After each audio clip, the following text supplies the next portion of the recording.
दोस्त, अगर मैं तुझसे कहूँ कि तू अपनी जिंदगी नहीं जी रहा है, सिर्फ कॉपी कर रहा है, तो शायद तू भड़क जाए।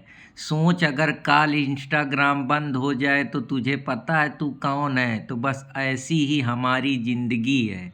तो आज मैं तुमको जीन बुलियार्ड का हाइपर रियलिटी का कॉन्सेप्ट बताऊंगा।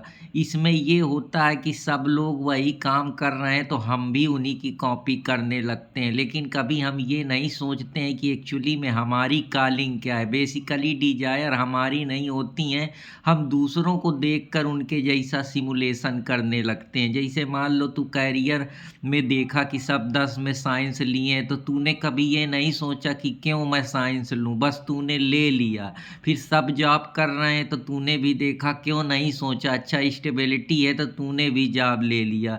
तो तुमने एक भी डिसीजन जो है खुद से पूछ के नहीं लिए हैं, बस कॉपी करे हैं। सटरे इसी को कहता है कि तूने चॉइस से भागने के लिए ही जो है भीड़ को चुना है। तो कहने का ये मतलब है कि जैसे हम दूसरों को दिखाने के लिए इंस्टाग्राम में रिलेशनशिप में रोज हम डेली फोटो अपडेट करते हैं, परफेक्ट कपल दिखाते हैं, परफेक्ट आइडेंटिटी बताते हैं, फोटो अपलोड करते हैं, पर अकेले अकेले देखते हैं, अकेलापन रहता है, इरिटेशन होती है, बोर्डसम होता है, खालीपन होता है। तो ऐसा क्यों होता है? इसी के बारे में, क्योंकि वो तेरी चॉइस थी ही नहीं। जब तूने चॉइस दूसरों से ली है तो समस्या तो तेरे सामने आएगी ही।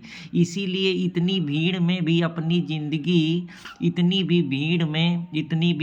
अपनी ज़िंदगी को खुद से मिलने का मौका ही ना मिला। तो बेसिकली जब तुम भीड़ का पार्ट बनते हो तो तुम कभी अपने को समझ ही नहीं सकते हो। इसी को जो फिलोसफर जीन बुलियार्ड है वो हाइपर रियलिटी बताता है कि सब धर्म पालन कर रहे हैं तो मुझे भी फलाने धर्म का पालन करना है, फलाने भगवान को मानना है, इस अवतार डॉक्ट्राइन को फॉलो करना है। तो बेसिकली चीज़ों को समझो कि तेरी ट्रू कॉलिंग क्या है। ये भीड़ चाल में चलेगा अगर तो स्लेव मोरालिटी बनेगा। जैसा फ्रेडरिक नीत्शे कहता है कि ये डरे हुए हुए लोग हैं जो भीड़ का हिस्सा है, जिससे जो ये अपने को सत्तावना दे सकें, अपने को फ्री फील करा सकें, जिससे ये इनके अंदर के जो दर्द हैं वो अपने दर्दों को छुपा सके। लेकिन जो हर्ड मेंटालिटी, मास्टर मेंटालिटी के लोग हैं वो लड़ते हैं, वो संघर्ष करते हैं, वो सिस्टम से भिड़ते हैं। तो यही सब चीज़ें हैं। और जब तुम सिस्टम के चीज़ों को मानोगे तो फिर सिस्टम इसी प्रकार से बन जाते हैं कि इनको तोड़ना, समझना, जानना बड़ा मुश्किल होता है। फिर हम उसी में पिसते चले जाते हैं, चाह के भी हम बाहर नहीं निकल सकते। फिर हमारा शोषण होता है तो हम कहते हैं कि हमारे साथ गलत हो रहा है। तो गलत तुम्हारे साथ नहीं